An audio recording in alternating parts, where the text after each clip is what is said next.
Number 8, what is one decision or initiative the school board has implemented in the past few years that you believe has positively impacted students and the community?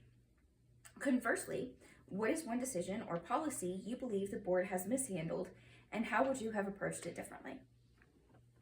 So one decision that I think they did a really good job on was actually putting them in charge of having to approve the hiring and firing of principals.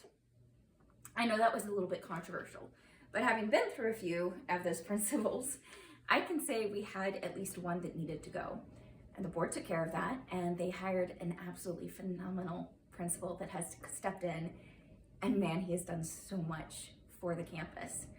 We've got another one that also came in at the same time, and once again, he had his hands full on what he had to do at that campus, and he has done so much. The energy on the campus has changed. There's less fighting, there's less problems. The students absolutely love him. And another campus, we've got a brand new principal this year, and we can already tell the staff love her. We do too. So I love the fact that the board actually did that, because it puts another guardrail in place in case you do have a superintendent that isn't necessarily doing everything correctly. The board has that accountability in place. So that's one thing that I really do approve of.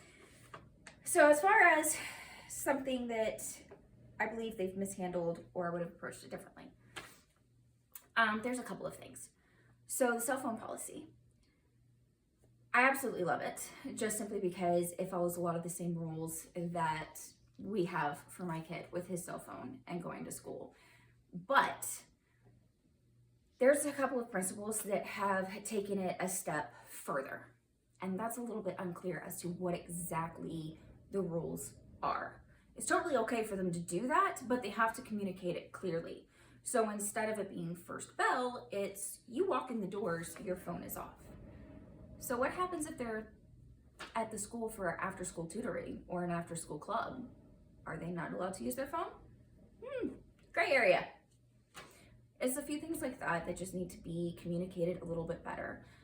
I think we just need to revisit the policy at the end of the year and check in with the principals, check in with the assistant principals, the people on the ground, and see what exactly needs to be done and if there's any adjustments that are needed.